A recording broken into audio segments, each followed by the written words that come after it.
Good morning. ബ്രെയിൻസിൻ്റെ online ക്ലാസ്സിലേക്ക് സ്വാഗതം. എൻ്റെ പേര് ഹരികൃഷ്ണൻ എന്നാണ്. ഞാൻ നിങ്ങളുടെ ബയോളജി അധ്യാപകനാണ്. നമ്മൾ ചർച്ച ചെയ്യാൻ പോകുന്നത് ബയോളജിയാണ്. പൊതുവെ 10ാം ക്ലാസ്സിൽ നമുക്ക് പരീക്ഷയ്ക്കുള്ളത് 10 വിഷയങ്ങളാണ്. ഈ 10 വിഷയങ്ങളിൽ ഏറ്റവും എളുപ്പത്തിൽ മലയാളം സെക്കൻഡും കഴിഞ്ഞാൽ കുട്ടികൾ A+ഉമായിട്ട് വീട്ടിൽ പോകുന്ന വിഷയങ്ങളിൽ ഒന്നാണ് ബയോളജി. എന്തുകൊണ്ടെന്ന് വെച്ചാൽ വളരെ എളുപ്പത്തിൽ നമ്മൾ നിത്യജീവിതത്തിലെ സന്ദർഭങ്ങളുമായി ബന്ധപ്പെട്ട് പഠിക്കുകയും ആ സന്ദർഭങ്ങൾ വഴി പേപ്പറിൽ A+ ഗ്രേഡ് കൊണ്ടുപോകാനും പറ്റുന്ന വളരെ എളുപ്പത്തിൽ പഠിച്ചെടുക്കാൻ പറ്റുന്ന വിഷയങ്ങളിൽ ഒന്നാണ് ബയോളജി. നമുക്കിന്ന് ബയോളജിയിലെ ഒന്നാമത്തെ പാഠഭാഗത്തിലെ ചില ഭാഗങ്ങൾ പഠിക്കാൻ ശ്രമിക്കാം. ഒന്നാമത്തെ പാഠഭാഗത്തിൻ്റെ പേര് സെൻസേഷൻ ആൻഡ് റെസ്പോൺസ് എന്നാണ്. ചിലപ്പോൾ നിങ്ങളൊക്കെ ആദ്യമായിട്ട് ഈ 2 പദങ്ങൾ കേൾക്കുന്നത്.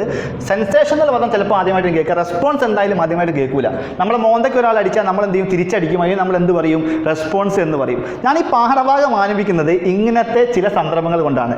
ഞാനിപ്പോൾ 10ാം ക്ലാസ് നമ്മൾ ആരംഭിച്ചിട്ടല്ലോ, 9ാം ക്ലാസ് കഴിഞ്ഞ് നേരെ 10ാം ക്ലാസ്സിലേക്ക് കടന്ന് 10ാം ക്ലാസ് നമ്മൾ ആരംഭിച്ചിട്ടുള്ളൂ. അപ്പോൾ ഞാൻ എന്താ വിചാരിക്കുന്നത്, 10ാം ക്ലാസ്സിലെ കുട്ടികൾ നല്ല പ്രിപ്പയർഡ് മൈൻഡോട് കൂടി ഫുൾ A+ വാങ്ങാനുള്ള ആഗ്രഹത്തോടു കൂടി ത്വരയോടുകൂടി ക്ലാസ്സിൽ ഇരിക്കുകയാണ്. അവർക്കൊരു ഒരു സന്തോഷം പങ്കുവെക്കാൻ വേണ്ടി കുറച്ച് മധുരപലഹാരങ്ങൾ കൊടുക്കാമെന്ന വ്യാജേന ഞാൻ എന്തിരുന്നു, നിങ്ങൾക്ക് കുറച്ച് മധുരപലഹാരങ്ങളുമായി ക്ലാസ്സിലേക്ക് കടന്നു വരിക. ഞാൻ ക്ലാസ്സിൽ 30 കുട്ടികളുണ്ടെങ്കിൽ 50 കുട്ടികളുണ്ടെങ്കിൽ കുട്ടികളുടെ നമ്പർ വ്യത്യാസം കുഴപ്പമില്ല. എത്ര കുട്ടികളാണെന്ന് വെച്ചാൽ ഓരോ കുട്ടിക്കും ഓരോ പലഹാരം വീതം കൊടുക്കുന്നു. ഞാൻ നിങ്ങളോട് പറയുന്നത് ഈ പലഹാരം എന്ന് പറയുന്നത് ലോകത്തിലെ ഏറ്റവും കൂടുതൽ മധുരമുള്ള പലഹാരമാണ്. ഈ പലഹാരത്തിൻ്റെ ടേസ്റ്റിനെ വെല്ലാൻ ലോകത്തിൽ മറ്റൊരു പലഹാരമില്ല എന്ന് പറഞ്ഞിട്ടാണ് ഞാൻ നിങ്ങൾക്ക് പലഹാരം തരുന്നത്. എന്നാൽ സത്യാവസ്ഥ എന്താണെന്ന് പറയുകയാണെങ്കിൽ ലോകത്തിലെ ഏറ്റവും മധുരമുള്ള പലഹാരമല്ല അത്. ലോകത്തിലെ ഏറ്റവും കയ്പുള്ള പലഹാരമാണത്. ഞാൻ ഈ മധുരമുള്ള പലഹാരമാണ് അത് പറഞ്ഞതിൻ്റെ ഒരു ആഗ്രഹത്തോടു കൂടി ആവശ്യത്തോടു കൂടി നിങ്ങൾ ആ പലഹാരം കഴിക്കുകയാണ്. മധുരം രുചി അനുഭവിക്കുമ്പോഴും കയ്പ് അനുഭവിക്കുമ്പോഴും നമ്മുടെ മുഖത്ത് വരുന്ന മുഖഭാവങ്ങൾ വ്യത്യസ്തമായിരിക്കും. സംഭവിച്ച ഒന്നുമില്ല. ഒരു 30 കുട്ടികളെ ക്ലാസ്സിലാണെങ്കിൽ 10 കുട്ടികൾ എന്ന് പറഞ്ഞിട്ട് എന്ത് ചെയ്യുന്നു? പുറത്തേക്ക് തുപ്പുക ചെയ്യുന്നത്. നമ്മൾ അവിടെ തുപ്പാനുള്ള കാരണം എന്താ? നമുക്ക് ആ പലഹാരത്തിൻ്റെ ടേസ്റ്റ് ഇഷ്ടപ്പെട്ടിട്ടില്ല. അപ്പം ഞാൻ ബോർഡുമിൽ ആദ്യം എഴുതുന്ന വാക്ക് എന്ന് പറയുന്നത് ടേസ്റ്റാണ്. സന്ദർഭം 1 അവിടെ കൈയാണ്. ഞാൻ സന്ദർഭം 2ലേക്ക് വരാം. അങ്ങനെ നിങ്ങൾ ആ പലഹാരം കഴിച്ചു, പലഹാരത്തിൻ്റെ രുചി ഒട്ടും ഇഷ്ടപ്പെട്ടില്ല, നിങ്ങൾ തുപ്പി, എന്നെ കുറേ ചീത്ത പറഞ്ഞു, നിങ്ങൾ എന്ത് മാഷാണ് നിങ്ങൾ ഈ ക്ലാസ് തുടങ്ങുമ്പോൾ തന്നെ നിങ്ങൾ മധുരപലഹാരം എന്ന് പറഞ്ഞിട്ട് കയ്പ് തരികയാണ്, ആളുകളെ പറ്റിക്കുകയാണ് ചോദിച്ച് ഞാൻ ആ ക്ലാസ് കഴിഞ്ഞാൽ ഞാൻ നിങ്ങളെല്ലാവരെയും കൂട്ടിയിട്ട് ഒരു ഹോട്ടലിലേക്ക് കയറുകയാണ്. സാധാരണ നമ്മളെ നാട്ടിൽ 2 ഹോട്ടലുകൾ ഉണ്ടാവും. ഒന്ന് വെജിറ്റേറിയൻ ഹോട്ടലുകളുണ്ടാവും, ഒന്ന് നോൺ വെജിറ്റേറിയൻ ഹോട്ടലുകളുണ്ടാവും. വെജിറ്റേറിയൻ ഹോട്ടലുകൾക്ക് നോൺ വെജിറ്റേറിയൻ ഹോട്ടലിൽ നിന്നുണ്ടാകുന്ന പ്രത്യേകത എന്ന് പറയുന്നത് എപ്പോഴും വെജിറ്റേറിയൻ ഹോട്ടലുകളിൽ പല ഹോട്ടലുകളിലും ചായ കൊണ്ടുതരിക സ്റ്റീൽ ഗ്ലാസ്സിലാണ്, സാധാ ഹോട്ടലുകളിൽ കുപ്പി ഗ്ലാസ്സിലാണ്. അപ്പോൾ സ്റ്റീൽ ഗ്ലാസ്സിൽ ചൂട് ചായ കുടിക്കുമ്പോൾ നമ്മൾ പെട്ടെന്ന് അങ്ങോട്ട് എടുക്കുമ്പോൾ സ്റ്റീൽ ഒരുപാട് താപം കടത്തിവിടുന്ന സാധനമാണല്ലോ. പെട്ടെന്ന് നമ്മൾ എന്ത് ചെയ്യും? കൈ പൊള്ളുകയും കൈ വലിക്കുകയും ചെയ്യും. ഇതേ സന്ദർഭം തന്നെ നിങ്ങളുടെ ഇടയിലും സംഭവിച്ചു. പെട്ടെന്ന് ചില ആളുകൾ ചായ കണ്ട ആവശ്യത്തിൽ ചായ ഗ്ലാസ് തൊടുകയും ആ ചൂടോടുകൂടി എന്ത് ചെയ്തു? ക്ലാസ്സിൽ നിന്നിട്ട് കൈ പെട്ടെന്ന് വലിക്കുകയും ചെയ്തു. ഇവിടെ നിങ്ങൾ ക്ലാസ്സിൽ നിന്ന് കൈ വലിക്കാനുള്ള കാരണം എന്താണ്? അവിടെ നിങ്ങൾ ഗ്ലാസിനെ തൊട്ടു എന്നുള്ളതാണ്. തൊട്ടു എന്നുള്ളതിന് ഇംഗ്ലീഷിൽ പറയുന്ന പേര് ടച്ച് എന്നാണ്. ഞാൻ 2ാമത് ബോർഡിൽ എഴുതാൻ ഇഷ്ടപ്പെടുന്ന പേര് ടച്ച് എന്നുള്ളതാണ്. അപ്പോൾ സന്ദർഭം 1 കഴിഞ്ഞു. സന്ദർഭം 1 കഴിഞ്ഞപ്പോൾ ഞാൻ ബോർഡുമിൽ എഴുതിയ വാക്ക് ടേസ്റ്റ് ആണ്. സന്ദർഭം 2 കഴിഞ്ഞു. സന്ദർഭം 2 കഴിഞ്ഞപ്പോൾ ഞാൻ ബോർഡുമിൽ എഴുതിയ പേര് ടച്ച് എന്നുള്ളതാണ്. സന്ദർഭം 3 ആണ്. ഇങ്ങനെ ഒരാഴ്ച കഴിഞ്ഞു, ക്ലാസ്സൊക്കെ പോയി. ഞാൻ എന്താണ് ഇങ്ങനെ നമ്മളെ കോഴിക്കോട് സിറ്റിയിലെ റോഡിൽ കൂടെ ഇങ്ങനെ വണ്ടി ഓടിച്ചുകൊണ്ട് വരികയാണ്. ഏതാണ്ട് ഒരു 100 മീറ്റർ അപ്പുറത്തേക്ക് നോക്കുമ്പോഴുണ്ട് നിങ്ങളിൽ 2-3 ആളുകൾ റോഡിൻ്റെ ഫുട്പാത്തിലൂടെ നടന്നു പോകുന്നു. ഞാൻ ഏതാണ്ട് ഫുട്പാത്തിനോട് വണ്ടി അടുപ്പിക്കുന്നു. പെട്ടെന്നൊരു ഹോൺ അടിക്കുന്നു. നിങ്ങൾക്ക് എന്ത് സംഭവിക്കും? നിങ്ങൾ നല്ല ഹോൺ എന്ന് പറഞ്ഞിട്ട് ആസ്വദിച്ച് അവിടെ നിൽക്കുമോ? ഇല്ല. ഒന്ന് ഞെട്ടൽ ഭാവം പ്രകടിപ്പിക്കുക തന്നെ ചെയ്യും. അപ്പോൾ നിങ്ങൾ എന്തുകൊണ്ടാണ് അവിടെ ഞെട്ടിയത്? നിങ്ങൾ പ്രതീക്ഷിക്കാത്ത ഒരു സൗണ്ട് നിങ്ങൾ അവിടെ കേട്ടു. ആ 3ാമത്തെ കാര്യം ഞാൻ അവിടെ എഴുതുകയാണ്, സൗണ്ട്.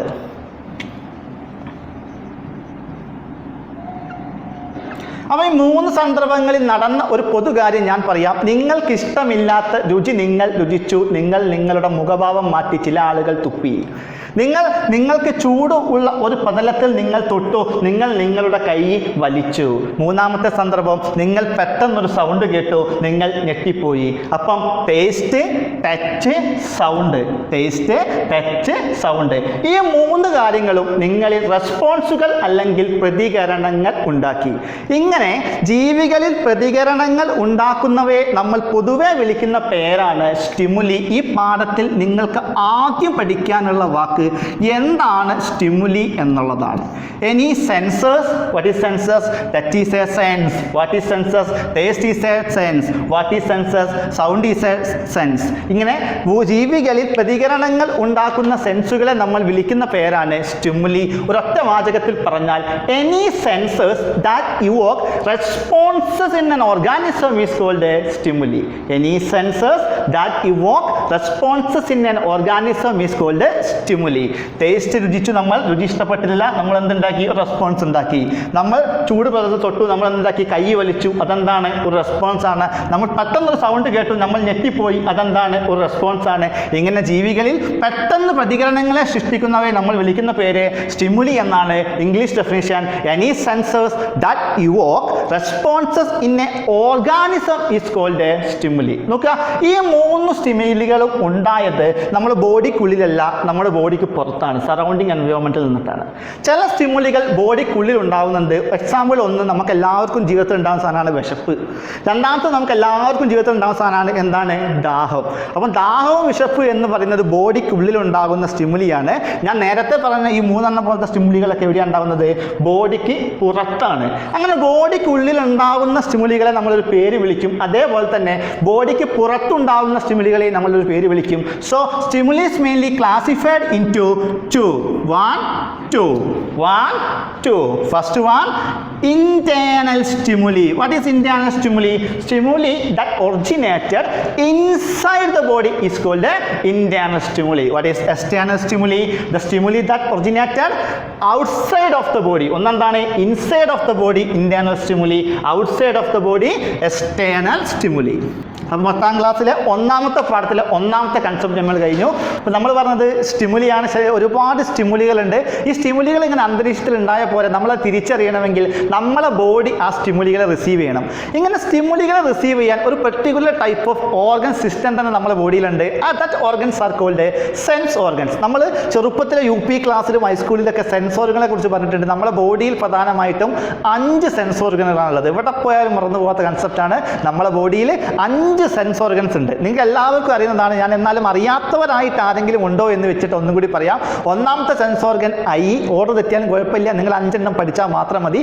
1ാമത്തെ സെൻസ് ഓർഗൻ ഐ, 2ാമത്തെ സെൻസ് ഓർഗൻ നോസ്, 3ാമത്തെ സെൻസ് ഓർഗൻ ടെങ്, 4ാമത്തെ സെൻസ് ഓർഗൻ ഇയർ, 5ാമത്തെ സെൻസ് ഓർഗനാണ് ബോഡിയിലെ ഏറ്റവും വലിയ സെൻസ് ഓർഗൻ. ഏറ്റവും വലിയ സെൻസ് ഓർഗൻ എന്ന് പറയുന്നത് സ്കിന്നാണ്. അപ്പോൾ ഞാൻ നോക്കാം, വ്യത്യസ്ത എല്ലാ സ്റ്റിമുലികളെയും എല്ലാ സെൻസ് ഓർഗനും സ്വീകരിക്കില്ല. സ്കിന്നിൽ ടച്ചിനെ സ്വീകരിക്കുവാൻ വേണ്ടി, മൂക്കിൽ സ്മെല്ലിനെ സ്വീകരിക്കുവാൻ വേണ്ടി, കണ്ണിൽ ലൈറ്റിനെ സ്വീകരിക്കുവാൻ വേണ്ടി, ചെവിയിൽ സൗണ്ടിനെ സ്വീകരിക്കുവാൻ വേണ്ടി ഒരു പർട്ടിക്കുലർ സ്പെഷ്യലൈസ്ഡ് ടൈപ്പ് ഓഫ് സെല്ലുകളുണ്ട്. അങ്ങനെ സെൻസ് ഓർഗനിൽ സ്റ്റിമുലിയെ റിസീവ് ചെയ്യാൻ വേണ്ടി ഉള്ള സ്പെഷ്യലൈസ്ഡ് ടൈപ്പ് ഓഫ് സെല്ലുകൾക്ക് നമ്മളൊരു പേര് വിളിക്കും. ഈ പാഠത്തിലെ ഏറ്റവും ഇമ്പോർട്ടൻ്റ് ആയ 2ാമത്തെ concept, they are called receptors. So ഇംഗ്ലീഷിൽ പറയുകയാണെങ്കിൽ ഒരൊറ്റ ലൈനിൽ, ഒരൊറ്റ വാചകത്തിൽ നമുക്ക് റിസപ്റ്ററിനുള്ള ഡെഫിനിഷൻ കൊടുക്കാം. Receptors are the specialised type of cells in the sense organs. എല്ലാ ഓർഗനിലും ഉണ്ടോ? ഇല്ല, ഇവിടെ മാത്രമേ ഉള്ളൂ, സെൻസ് ഓർഗനിൽ മാത്രമേ ഉള്ളൂ. Receptors are the specialised type of cells in the sense organ for receiving stimuli, for receiving touch, for receiving taste, for receiving sound, for receiving light. ഇങ്ങനെ ഡിഫറെൻറ്റ് ടൈപ്പ് ഓഫ് സ്റ്റിമുലികളെ റിസീവ് ചെയ്യുന്നതിന് വേണ്ടി sense ഓർഗനിലുള്ള specialized type of സെല്ലുകളെ വിളിക്കുന്ന പേരാണ് receptor. റിസപ്റ്ററുകൾ സ്റ്റിമുലിയെ അക്സെപ്റ്റ് ചെയ്യുന്നു, റിസീവ് ചെയ്യുന്നു, എന്നിട്ട് പിന്നീട് അതിനെ മെസ്സേജുകളാക്കി മാറ്റുന്നു. ആ മെസ്സേജുകളെ നമ്മൾ വിളിക്കുന്ന പേരാണ് ഇമ്പൾസ് എന്ന് വിളിക്കുന്നു. ഈ ഇമ്പൾസ് നേരെ പോകുന്നു, ബ്രെയിനിലേക്ക് പോകുന്നു. ബ്രെയിൻ എന്തിനെ ഉണ്ടാക്കുന്നു? റെസ്പോൺസിനെ ഉണ്ടാക്കുന്നു. വളരെ ചുരുങ്ങിയ ഭാഷയിൽ ഉദാഹരണ സഹിതം പറയുകയാണെങ്കിൽ, ഞാൻ എൻ്റെ വീട്ടിൽ പണിയെടുത്തുകൊണ്ടിരിക്കുകയാണ്. അബദ്ധത്തിൽ ഞാൻ എന്ത് ചെയ്യുന്നു? ഒരു ചൂടുള്ളൊരു പാത്രത്തിലോ പ്രതലത്തിലോ തൊടുന്നു. ഞാൻ എന്ത് ചെയ്യും? കൈ വലിക്കും. എല്ലാ മനുഷ്യനായാലും കൈ വലിക്കും, അല്ലാതെ നമ്മൾ കൈയാടെ വെച്ചിരിക്കില്ല. ചൂടെന്ന് പറയുന്നത് അത്ര സുഖമുള്ളൊരു അനുഭവമൊന്നുമല്ല. അപ്പോൾ എന്താ സംഭവിക്കുന്നത്? ടച്ച് എന്ന് പറയുന്ന സ്റ്റിമുലിയെ എൻ്റെ സ്കിന്നിലെ റിസപ്റ്റർ സെല്ലുകൾ അക്സെപ്റ്റ് ചെയ്യുന്നു. അവ അതിനെ ഇമ്പൾസ് ആക്കി മാറ്റുന്നു. ആ ഇമ്പൾസ് നേരെ ബ്രെയിനിലെത്തുന്നു, പറയുന്നു എന്താണ്? കൈ ഇതാ ചൂടത്ത് വെച്ചിട്ടുണ്ട് കേട്ടോ എന്ന്. ബ്രെയിൻ എന്ത് പറയുന്നു? തിരിച്ച് റെസ്പോൺസിന് അയക്കുന്നു, കൈ വലിച്ചാലിട്ടോ എന്ന് പറയുന്നു. അങ്ങനെ റിസപ്റ്റർ സെല്ലുകൾ സ്റ്റിമുലിയെ എന്താക്കി മാറ്റുന്നു? ഇമ്പൾസുകളാക്കി മാറ്റുന്നു. ഈ പ്രവർത്തനം വെറുതെ അങ്ങ് നടന്നാൽ പോലെ നല്ല കൺട്രോളും നല്ല കോർഡിനേഷനും വേണം. ഫോർ എക്സാമ്പിൾ പറയുകയാണെങ്കിൽ, ഞാൻ കൈ തീയിലാണ് വെച്ചതെന്ന് വിചാരിക്കുക. ഞാൻ വലിക്കേണ്ടത് കൈയാണ്, പകരം കൈ തീയിൽ വെച്ചിട്ട് കാല് പൊന്തിച്ചിട്ട് കാര്യമില്ല. അതേപോലെ തന്നെ ഈ ഒരു പ്രവർത്തനം എന്ന് പറയുന്നത് അമൽനീര സിനിമയിൽ മമ്മൂട്ടി സ്ലോ മോഷൻ നടക്കുന്ന പോലെ വളരെ ചുരുങ്ങിയ വേഗത്തിൽ നടന്നിട്ട് കാര്യമില്ല, പെട്ടെന്ന് നടക്കേണ്ട പ്രവർത്തനമാണ്. അപ്പം ഈ സ്റ്റിമുലിയെ റിസപ്റ്റർ ഇമ്പൾസ് ആക്കുകയും ആ ഇമ്പൾസ് ബ്രെയിനിൽ എത്തുകയും ആ ബ്രെയിൻ എന്തിനുണ്ടാക്കുന്നു, റെസ്പോൺസിനുണ്ടാക്കുന്നു. ഈ പ്രവർത്തനങ്ങൾ എല്ലാം വളരെ വേഗത്തിൽ നല്ല കൺട്രോളോട് കൂടി നല്ല കോർഡിനേഷനോട് കൂടി നടക്കേണ്ടതാണ്. അങ്ങനെ കൺട്രോളോട് കൂടിയും കോർഡിനേഷനോട് കൂടിയും ഈ പ്രവർത്തനങ്ങൾ നടത്തുന്ന ബോഡിക്കുള്ളിൽ ഒരു പെർട്ടിക്കുലർ സിസ്റ്റം ഉണ്ട്. The system is called nervous system. What is a nervous system? Nervous system are the system that control and coordinate responses according to stimuli. The control and coordinate responses according to stimuli. Nervous സിസ്റ്റത്തിനെ കുറച്ചുകൂടി detail ആയിട്ട് നോക്കാം. Nervous system എന്ന് പറയുന്നത് ഒരു സിസ്റ്റമാണ്. Nervous system പോലെ തന്നെ നമ്മുടെ ബോഡിയിലുള്ള മറ്റൊരു സിസ്റ്റമാണ് ഓർഗൻ സിസ്റ്റം. ഒരുപാട് ഓർഗനുകൾ ചേർന്നിട്ടാണ് ഓർഗൻ സിസ്റ്റം ഉണ്ടാവുക. നമ്മൾ ഓർഗനുകൾ ഉണ്ടാകുന്നത് ടിഷ്യൂകൾ ചേർന്നിട്ടാണ്. ടിഷ്യൂകൾ ഉണ്ടാകുന്നത് സെല്ലുകൾ ചേർന്നിട്ടാണ്. സെല്ലുകൾ ചേർന്ന് ടിഷ്യൂ ആയി മാറുന്നു. ആ ടിഷ്യൂകൾ ചേർന്ന് ടിഷ്യൂ സിസ്റ്റമായി മാറുന്നു. ടിഷ്യൂകളൊക്കെ കൂടി ചേർന്നേ മാറുന്നു. ഓർഗൻ ആയി മാറുന്നു. ഓർഗൻ പിന്നീട് എന്തേ മാറുന്നു, ഓർഗൻ സിസ്റ്റമായി മാറുന്നു. അപ്പോൾ ഒരു ഓർഗൻ സിസ്റ്റത്തിൻ്റെ ഏറ്റവും ബേസിക് എന്ന് പറയുന്നത് സെല്ലാണ്. അതേപോലെ തന്നെ ഇവിടെ നെർവസ് സിസ്റ്റത്തിന് എന്തുണ്ട്, ഒരു ബേസിക് സെല്ലുണ്ട്. That basic cell is called neuron. So basic structural and functional unit of nervous system is called neuron. Basic structural and functional unit of nervous system is called neuron. Nervous സിസ്റ്റത്തിൻ്റെ ഘടനാപരവും ധർമ്മപരവുമായ അടിസ്ഥാന ഘടകത്തെ നമ്മൾ വിളിക്കുന്ന പേരാണ് neuron. ന്യൂറോണും എന്താണ്, സാധാരണ ഒരു സെല്ല് പോലെ തന്നെയുള്ളൊരു സെല്ലാണ്. ന്യൂറോണും എന്തുണ്ട്, ന്യൂക്ലിയസ് ഉണ്ട്. ന്യൂറോണും എന്തുണ്ട്, സൈറ്റോപ്ലാസം ഉണ്ട്. ന്യൂറോണും എന്തുണ്ട്, സെൽ മെംബ്രെയിൻ അല്ലെങ്കിൽ പ്ലാസ്മ മെംബ്രെയിൻ ഉണ്ട്. സെല്ലുലാർ മെംബ്രെയിൻ അല്ലെങ്കിൽ പ്ലാസ്മ മെംബ്രെയിൻ ഉണ്ട്. നമ്മൾ ഈ പാഠത്തിലെ ആദ്യത്തെ ചിത്രമാണ് പറയുന്നത് ന്യൂറോണിൻ്റെ സ്ട്രക്ചറാണ്. അതിനു മുമ്പ് നമുക്ക് ന്യൂറോണിൻ്റെ പ്രധാനപ്പെട്ട 5 ഭാഗങ്ങളെ ആദ്യം തന്നെ അങ്ങോട്ട് പഠിച്ചു വെക്കാം. ന്യൂറോൺ പ്രധാനമായിട്ടുമുള്ളത് 5 ഭാഗങ്ങളാണ്. 1, 2, 3, 4, 5. ന്യൂറോണിൻ്റെ ഒന്നാമത്തെ ഭാഗത്തെ വിളിക്കുന്ന പേരാണ് ഡെൻഡ്രൈറ്റ്. ഇത് ഓർഡറിൽ പഠിക്കാൻ ശ്രമിക്കുക, കുറച്ചുകൂടി നമുക്ക് പഠിക്കാൻ എളുപ്പം ഈ ഓർഡറിൽ പഠിച്ചു വെക്കുന്നതാണ്. കാരണം സ്ട്രക്ചർ പഠിക്കുമ്പോൾ നമ്മൾ ആദ്യം ഡെൻഡ്രൈറ്റിലാണ് തുടങ്ങുക. ഡെൻഡ്രൈറ്റ് കഴിഞ്ഞാൽ പിന്നെ നമ്മൾ പഠിക്കാനുള്ളത് ഡെൻഡ്രോൺ ആണ്. മൂന്നാമത് ആക്സോൺ ആണ്. നാലാമത് ആക്സോനൈറ്റ് ആണ്. 5ാമത് എന്ന് പറയുന്നത് ഷ്വാൻ സെല്ലാണ്. ഇതിന് പുറമെ ഒരു ഭാഗം കൂടിയുണ്ട്. 6ാമത്തെ ഭാഗം ഞാൻ പറയാൻ വിട്ടുപോയതാണ്. 6ാമത്തെ ഭാഗമാണ് സിനാപ്റ്റിക് നോബ്. ന്യൂറോൺ പ്രധാനമായിട്ടും 6 ഭാഗങ്ങളുണ്ട്. ഞാൻ ആദ്യം 5 ഭാഗങ്ങളിലാണ് പറഞ്ഞു പോയത്. പിന്നീട് ഞാൻ 6ാമത് ഒന്നും കൂടി ആഡ് ചെയ്തിട്ടുണ്ടായിരുന്നു. 5 നമ്മൾ വിടുകയാണ്. ന്യൂറോൺ പ്രധാനമായിട്ടും 6 ഭാഗങ്ങളുണ്ട്.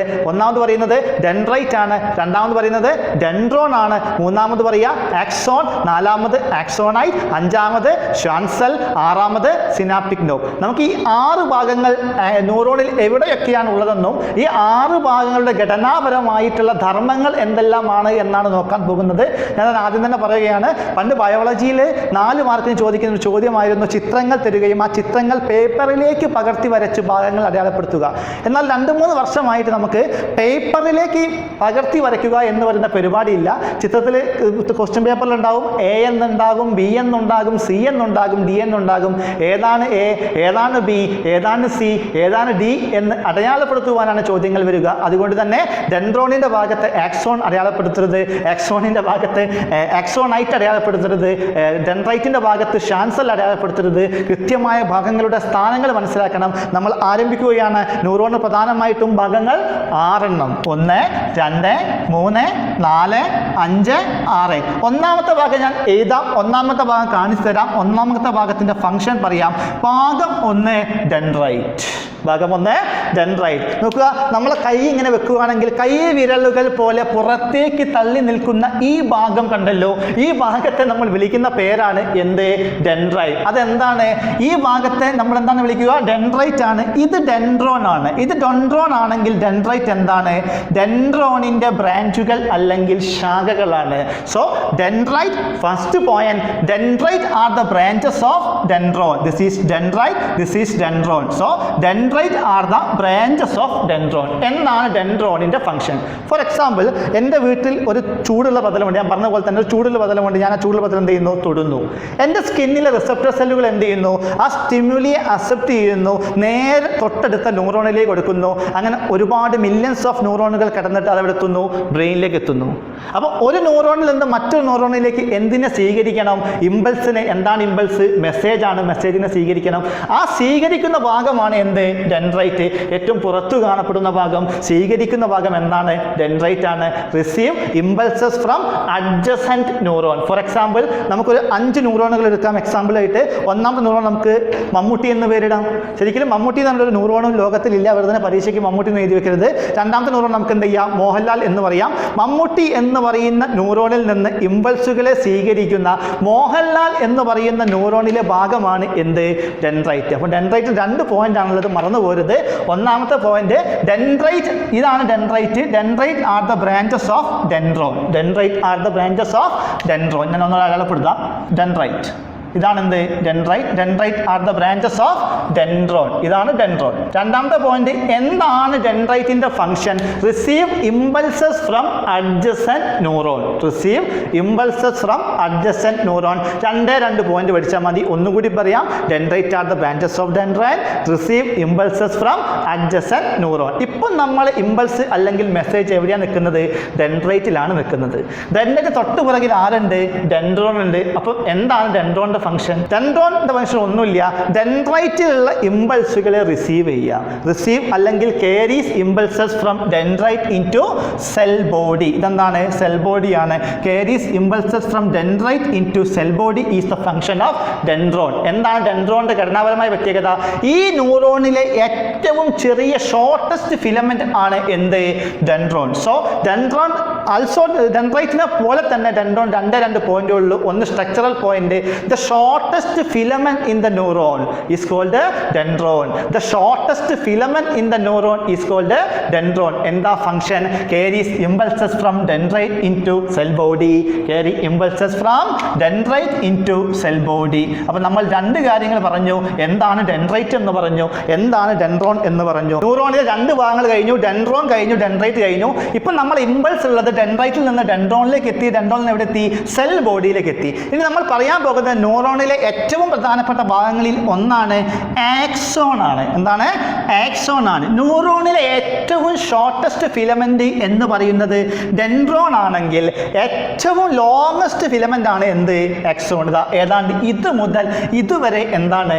ആക്സോൺ ആണ്. ഏറ്റവും longest filament of neuron is called axon. അപ്പോൾ എന്താണ് ആക്സോണിന്റെ ഫംഗ്ഷൻ? ഇപ്പോൾ ഇമ്പൾസ് എവിടെയാണുള്ളത്? സെൽ ബോഡിയിലാണുള്ളത്. ആ ഇമ്പൾസിനെ എവിടെ എത്തിക്കണം? ഔട്ട്സൈഡിലേക്ക് എത്തിക്കണം, അല്ലെങ്കിൽ ന്യൂറോണിന്റെ പുറത്തേക്ക് എത്തിക്കണം. എന്നാലേ അത് എവിടേക്ക് പോകുള്ളൂ? അഡ്ജസൻറ്റ് ന്യൂറോണിലേക്ക് പോവുകയുള്ളൂ. അപ്പം എന്താണ് ആക്സോണിന്റെ function? Carries impulses from cell body into outside. 2 point മാത്രമേ ആക്സോണും പഠിക്കുവാനുള്ളൂ. ന്യൂറോണിലെ ഏറ്റവും നീളം കൂടിയ ഭാഗം, ലോങ്ങസ്റ്റ് ഫിലമെന്റ് ഇൻ ദ അല്ലെങ്കിൽ longest part in the neuron is called axon. രണ്ടാമത്തെ point, carries impulses from cell body into outside of the neuron. Carries impulses from cell body into outside of the neuron. Axon കഴിഞ്ഞാൽ 4ാമത്തെ ഭാഗം വളരെ എളുപ്പമുള്ള ഭാഗമാണ്. ആക്സോണൈറ്റ് ആണ്. ബ്രാഞ്ചിന്റെ കളി രണ്ടാമത് വരുന്നത് പറ്റി. ആദ്യം നമ്മൾ ബ്രാഞ്ചിന്റെ കളി കേട്ടത് ഡെൻഡ്രൈറ്റിലാണെങ്കിൽ രണ്ടാമത്തെ ബ്രാഞ്ചിന്റെ വാക്ക് കേൾക്കുന്നത് ആക്സോണൈറ്റിലാണ്. എന്തിന്റെ ബ്രാഞ്ചാണ് ആക്സോണൈറ്റ്? യെസ്, ആക്സോണിന്റെ ബ്രാഞ്ചുകൾ ആണ് എന്ത്? ആക്സോണൈറ്റ്. അപ്പോൾ 1ാമത്തെ പോയിന്റ് കഴിഞ്ഞ് that is axonite. The branches of axon are called axonite. ഇതാണ് ആക്സോണൈറ്റ് എങ്കിൽ ആക്സോണൈറ്റിന്റെ ടിപ്പുകളിൽ നമുക്കൊരു ബൾബ് ഷേപ്ഡ് സ്ട്രക്ചർ കാണാം, ഒരു ഉരുണ്ട ഷേപ്ഡ് സ്ട്രക്ചർ.